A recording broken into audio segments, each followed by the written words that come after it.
Chapter 28 of Crystal, Part 1. Twilight and Midnight climbed in silence, horns aglow. They didn't need to say anything to each other. Midnight, alert, suspicious, and expecting confrontation, had erected a sturdy arcane shield around them as soon as they started up the spiraling crystal stairs. Twilight was curious, but cautious, drawn onwards by the notion of another pony like herself to talk to. Twilight ascended the steps at a brisk pace, reviewing the possibilities in her head. According to the crystal ponies, the Shaper had been around before the floods, centuries ago. If that was the same Shaper that had just spoken to her, as opposed to a descendant or a successor, then she could be mere moments away from facing a being that witnessed the fate of Equestria. The list of creatures that could live such long amounts of time was short. Alicorns were immortal, but surely the indisputably masculine voice ruled out the possibility. Discord had lived 1,000 years at least, but Twilight could never forget the heartless laughter in that monster's voice. And it wasn't him. Perhaps a dragon? It would make some sense. There were several cases of ancient pony societies forming around the worship of dragons, styling themselves as gods. But dragons weren't known for their powers of enchantment or architectural talents. Why would a dragon lock himself away in a crystal tower filled with strange magic for hundreds of years, hidden from the ponies he'd claimed as his followers? And besides, she hadn't seen any draconic imagery within the village above. And what of Cadence? Her trail led straight to the crystal ponies and their mysterious empire, but the only sign of her passage was one crystal bust with a feminine head and a long, slender horn. To Twilight's surprise, the stairs came to an end after only a few minutes of walking. She climbed up onto the landing, the echo of her hooves hinting at distant, unseen walls. She was surrounded by darkness, a black so thick that it was as if the world ended only a few steps beyond the lavender glow of her shield. Her own breathing filled her ears, interspersed with the distant, muffled sounds of grinding crystal and settling architecture. Twilight's shield fizzled out. She gasped, wincing from a sudden, sharp pain at the base of her horn. She opened her eyes to find the darkness had closed in, wrapping around her coat so thick she couldn't see her own muzzle. She froze, heart pounding in her chest. A breath of cold air brushed against her leg, and she cringed back, straining her ears. The strange voice returned, echoing around her. "Fret not, Chosen, for even those blessed by our touch are blind within the Spire. Close your eyes. Take guidance by our voice." "Midnight?" Twilight called, spreading her stance. Her hoof tips scraped against a rock, making her stumble. She tried to call on her magic and sent out a quick ping to get her bearings, but the spell never returned. "What's happening?" "It is the same magic that pushed against us during our descent." Midnight's eyes appeared in the darkness, narrowed and alert. "We are deep in the monster's lair, little flower." Slowly, Twilight turned towards the Shaper's voice, sliding her hooves over the ground out of fear of tripping over some unseen debris. A light appeared before her, shimmering gold, and she crept towards it with bated breath. It was impossible to gauge distance. What she had taken for a lantern grew to be a brazier, or perhaps a window, and then a bonfire. When she finally came close enough to see her hooves below her, she saw its true nature. A group of jagged cracks spiderwebbing across the crystal floor from a crater, nearly as big as she was, and radiating a warm, golden light that streamed up from below. She lifted a hoof up to the glow, eyes widening at the gentle warmth that played across her coat. Sunlight. Celestia did this. A mighty blast to have pierced the crystal so deeply, Midnight said. She did not hold back against this enemy. Amatrine's legend said the sun fought the Shaper in the Spire, and yet the Shaper is still here. He must be ready to finish what she started. Twilight pursed her lips as she edged around the strange crater, trying to use its light to see more of the space around her. The Shaper's echo was already barely audible, and with no landmarks, not even a wall to follow, she couldn't tell if she had gotten turned around. On a hunch, she closed her eyes and was rewarded by a faint tug at the back of her skull, pulling insistently in one direction. Just like when we found Luna, she thought, opening her eyes. When she lured us to her, yes. The darkness resumed just a few steps from the crater, but she could just make out the light reflecting against a jagged shape further away, like a broken blade sticking out of the ground. Taking a deep breath to steady herself, she crept towards it, not stopping even when she left the sunlight behind, and was left in complete blackness once again. After agonizing seconds, she flinched as she bumped into something smooth and cold. She reached out and felt out its shape with her hoof. It was big, too big for her to wrap her legs around, and too tall for her to reach the top, with hard edges that threatened to cut into her frog. She let out a frustrated sigh, calling on her magic to try another ping. A pale blue light flickered up in front of her. She stiffened, immediately dropping her magic, and was plunged into darkness again. What was that? Whatever it was, I would rather be able to see it. Midnight channeled her magic, and the light returned. Blinking, Twilight realized she was hunched down in front of a huge, jagged spike of crystal driven into the floor at an odd angle. It glowed pale blue whenever she lit her horn, falling dark once more as soon as she stopped. It's catching our magic, Twilight realized. Like an enchanted lantern. This is no lantern. The crystal's glow returned as they channeled magic again, and Twilight saw the deadly point at its crest. This is a weapon. Twilight shivered, huddling close to the light. She spotted two more golden glows, one high and at an angle, as though on a wall, and the other down on the floor. She made for the closer one, hesitating at the crystal behind her dimmed with every step. Progress was slow, but her confidence grew with every light source she found. She moved from crater to crater, when possible, using the crystal spikes to bridge the gap when she couldn't trace a path directly between the craters of Celestia's magic. Occasionally she would stop and try another ping, almost out of reflex, but the response was always the same. No return, and a slight pulse of pain at the base of her horn. Gradually, she built a mental image of the space around her, using the scattered light sources as reference points. She was moving down a wide hall with a high ceiling. Large chunks of debris littered the path in isolated clumps, visible only by their silhouette as Twilight crawled from light to light. Something appeared in the corner of her vision. Twilight froze, head snapping around to lock onto the potential threat, but could see nothing in the dark. She waited, listening. Nothing but the faint groaning of distant crystal reached her ears. After several seconds, she looked away, only to immediately see that thing again in the same spot, just as she began to move. She jumped, angling her whole body towards it, the hair standing tall on the back of her neck. Nothing. Just more darkness. She moved her head side to side, trying to replicate the effect, and then... there. A shadow.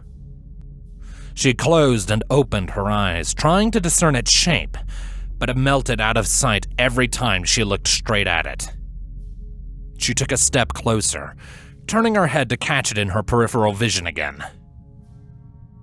The hall was pitch black here, as lightless as the ruins of Kennerlot before she gained her mutated vision, yet there was something even darker before her. Something that cast a shadow despite being untouched by light. She fixed her gaze on it, carefully strafing around to place it between her and the nearest glowing crater. The light seemed to curve around it, silhouetting a tall, jagged shape. Another crystal spear, Midnight said. but this must have been made by a different caster than the others. The Shaper's dual aspects. Twilight nodded. 2 different ponies. And 2 different enemies. Midnight's floating eyes narrowed, looking around. Yet only one has spoken to us. Whichever we face first, we must destroy them utterly before the other can join battle. But how? I'm blind here. She walked sideways until the crater's light shone clearly again, walking into its radius and searching for the next light source. Blind? Yes, but not helpless. And not alone. We can overcome it. Midnight began to channel magic, and after some hesitation, Twilight joined her. Clenching her jaw, she strained to overcome the arcane resistance hanging in the air. A familiar pain blossomed in her horn, but instead of backing down, she embraced it, using it as an anchor. A weak light flickered at the tip of her horn, and she groaned as the pain sharpened, body tensing, until Midnight took more of it onto herself. No! I can take it! Twilight grit her teeth, taking the pain back. 1,000 needles drove into her skull, another being added with every second, but she refused to back down. Bloody tears welled in her eyes and her hooves shook, but the thought of coming so far and failing now was more sickening than any physical agony could be. It felt like breaking through a wall. At once, the pain faded, reduced to an insistent but manageable throbbing. She gasped as her horn burst into light, flaring like a star in the darkness. You see? Midnight draped herself over Twilight's back. Unstoppable. Panting, Twilight focused the glow into a spotlight. On the ocean floor, it would have penetrated 100 meters. Yet here it brought her only a few steps, and even then the light seemed to shudder and waver, as if the darkness was fighting back. Traversing the hall was far easier now that she had her own light, even if it came at the cost of a pounding headache. She cast the beam around her and saw the walls for the first time. Colorful crystal mosaics adorned them, depicting cracked images of smiling ponies dressed in gold and silk. She took 2 steps past the glow of the crater behind her, and a pair of eyes reflected her light back at her. Twilight yelped, hastily summoning a small shield around herself. The spike of pain that followed brought her to her knees, the shield sparking out of existence an instant later. Jumping at corpses again? Midnight teased. Surely we're past that by now, little flower. Twilight blinked, straightening up. The eyes were not eyes, but a pair of pitch-dark gemstones set into the skull of a desiccated corpse. Stepping closer, she saw the sparkling jewelry and bleached bone trinkets wrapped around its limbs, though its coat was dull and patchy, far from the twinkling glow of a living crystal pony. Its ribs had collapsed, and its face had rotted entirely into expressionless bone, but one of its hind legs was encased in a solid block of inky black crystal that greedily swallowed up her light, little tendrils stretching up the corpse's thigh like questing tentacles. I hate this place, Twilight said, frowning down at the body. It feels like I'm in Canterlot again. I suspect we're in far more danger here than we ever were in Canterlot. Twilight nodded, looking up and scanning her surroundings. The edge of her light fell on a limp hoof. She inched forward, pulling another corpse out of the darkness, and a few steps past it, another. The previous chosen, she grimaced, backing up against a wall. We've been walking between them all this time. Such fanfare over the title, only to be left forgotten and decayed in the corners of an old ruin. Midnight let out a dark chuckle as she brushed a hoof down the nearest corpse's back. How would the crystal ponies react, I wonder, if they knew the fate of those they sent down here? We can't assume all chosen end up like this, Twilight said. Dozens of them must have come here before us. Some of them may have survived. Your eyes are not closed, Chosen. The Shaper's voice thundered around her. Did your elders not teach you to respect our will? Twilight's blood went cold. He can see us. But why did he not chide us until now? Midnight asked, turning their head about with narrowed eyes. His eyes must not be everywhere. They gazed around, shining their light on tattered old tapestries and colored mosaics, and the crystal pony standing in silence just a few steps away. Twilight cocked her head, unsure if he was alive or just a strangely posed corpse. But after a few seconds, he mirrored the motion with a twitchy jerk. She jumped, conjuring a small circular shield in front of her and lowering her stance. It wouldn't take as much punishment and couldn't cover as much as a proper dome, but it was far less taxing on her limited reserves. The crystal pony made no effort to close the distance, continuing to quietly watch. His body was marred by grotesque, crystalline growths surrounded by blotchy patches of black fur, and a pair of pitch-black gemstones set into his face where his eyes should be. Outlined by a wispy, purple smoke that curled out from behind them and wafted away despite the complete lack of wind. She cleared her throat. Stay back! I don't want to hurt you! Do not fear your fellow servant, Chosen. The Shaper seemed amused by her surprise. He is closer to us than any of his generation. And soon you will stand at his side. Twilight shuddered, looking away from the crystal pony's soulless gemstone eyes. Who are you? What are you doing to these ponies? The Shaper didn't answer at first, leaving Twilight's voice to bounce off the walls around her. When he did respond, he did it with a deep, rumbling growl that made her bones vibrate. You dare question us, Chosen? The shadows pulsed around her, and Twilight's ears flicked at the sound of scraping crystal from every direction. Your service is no longer required. We shall peel what we wish from your corpse. The darkness closed in, wrapping tight around her like a python and squeezing with enough force to make her flinch in pain. Loud ringing filled her ears as the pain sharpened, joined an instant later by the sound of her pounding heart and strained breath.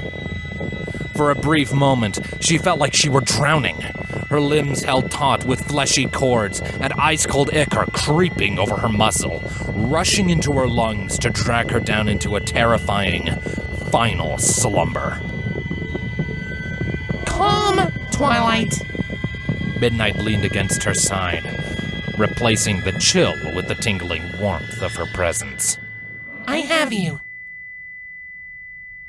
Twilight sucked in a deep breath as the pressure on her head abated, and she staggered back to her hooves with a surge of strength. Something sharp sliced across her cheek before shattering against the wall behind her. And a second later, she cried out as a second projectile pierced her shoulder. She grit her teeth, calling her magic back to her and pushing the shadows back far enough to reveal a trio of crystal ponies spread out around her, maws open grotesquely wide as they vomited shards of crystal. Again, she used the pain as a focus, firing small bolts of magic to intercept the attacks. The crystal ponies began to close, threatening to overwhelm her, and she risked firing a bolt of energy in retaliation. The nearest pony crumpled with the sound of breaking glass, but her split focus let another shard slip past her defenses, opening a gash across her leg.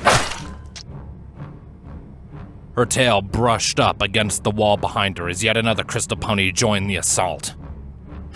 There's too many! I don't have enough magic to protect myself and fight them at the same time! Brute force is not our only option, Midnight said.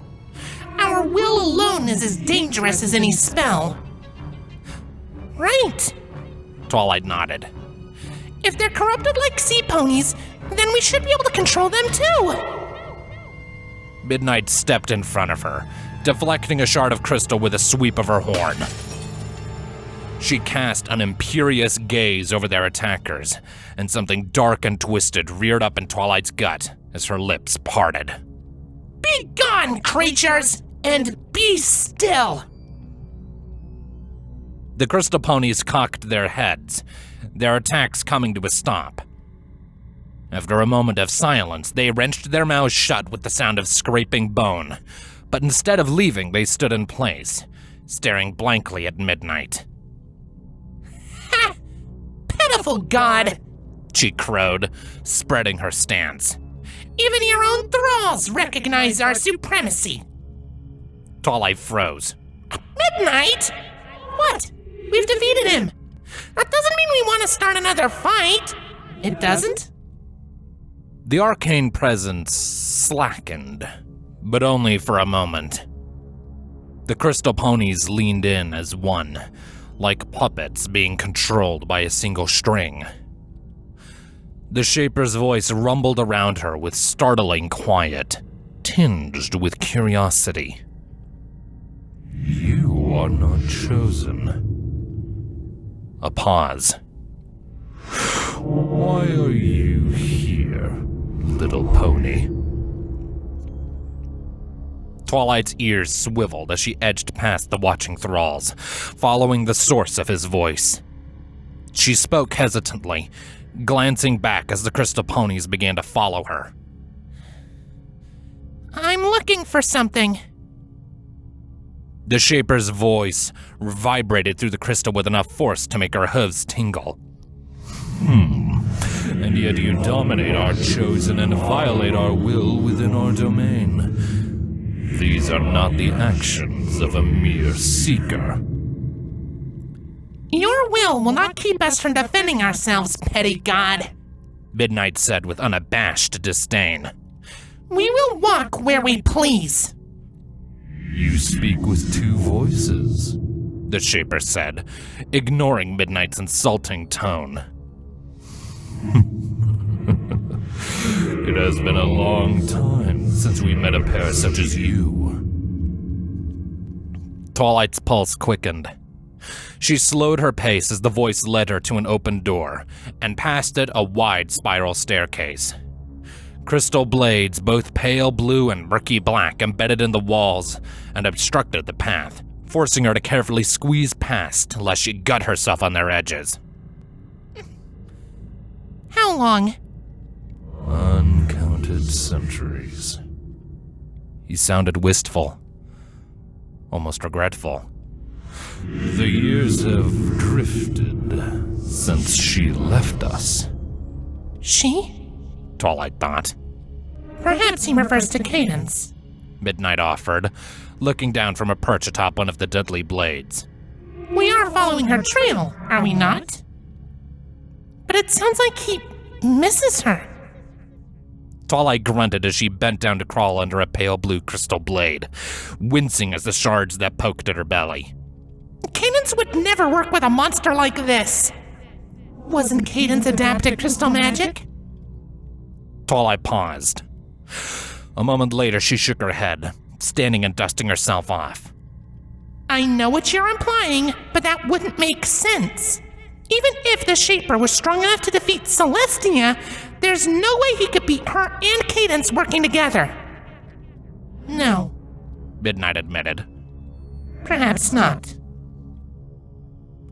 Twilight reached the top of the stairs, drawing up short when she saw 4 more crystal ponies waiting patiently ahead of her.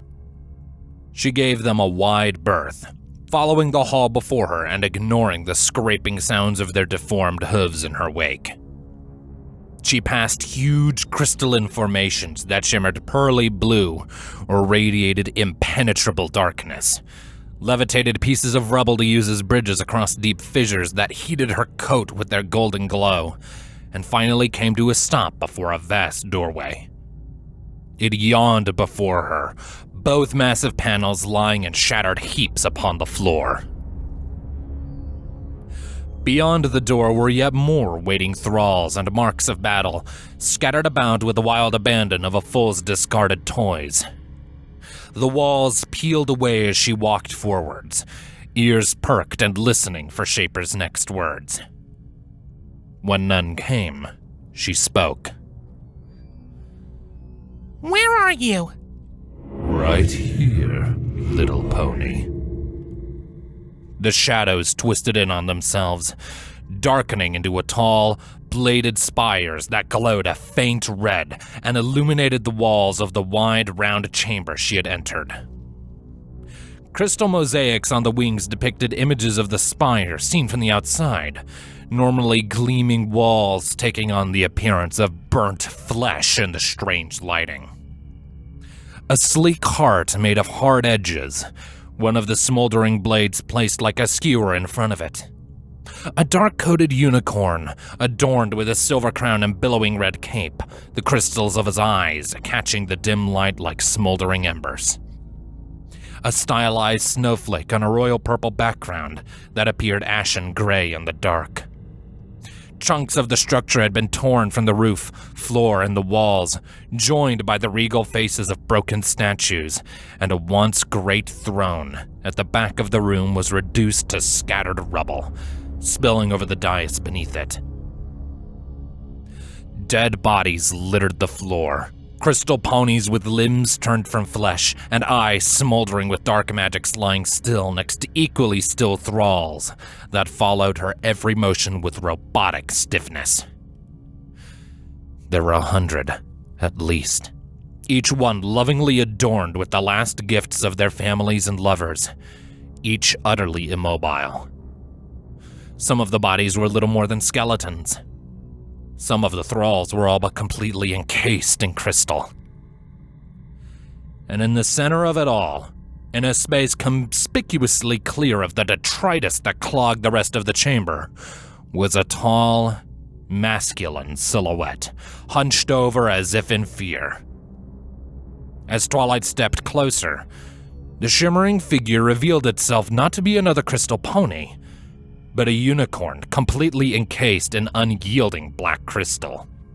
His horn curved back like a wicked blade. Through his murky prison, Twilight found her gaze locked with his. Red eyes that peered back at her, unmoving, wide, and afraid. A dark purple smoke coiled from the corners of his eyes in lazy spirals, phasing through the crystal encasement before disappearing in an ethereal wind. Welcome to our empire, equestrians. The Shaper's voice thrummed from the frozen stallion, bouncing off the walls and redoubling back on itself. We had not expected to see another of your kind ever again.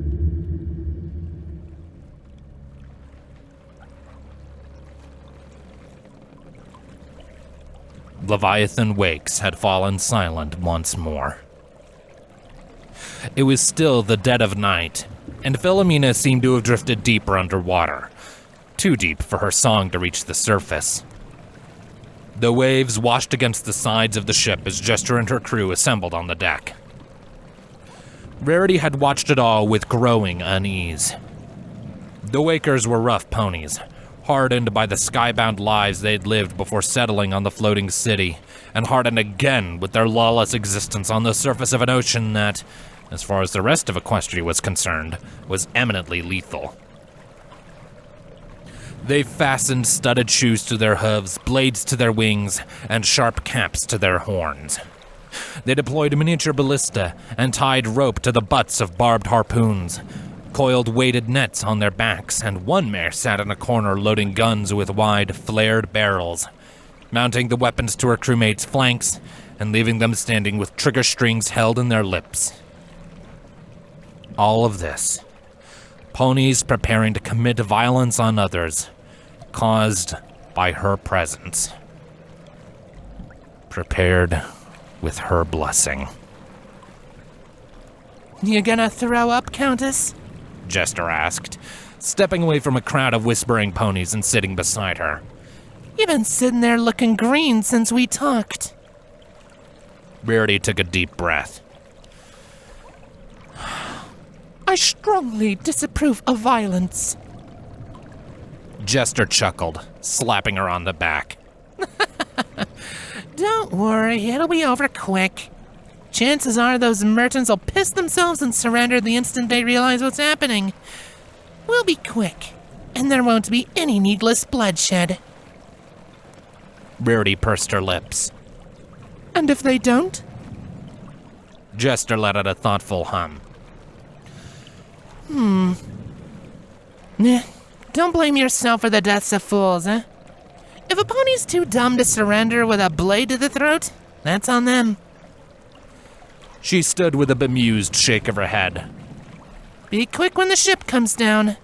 This flare's gonna draw attention from below as well as above. She walked away, joining a small circle of other Wakers.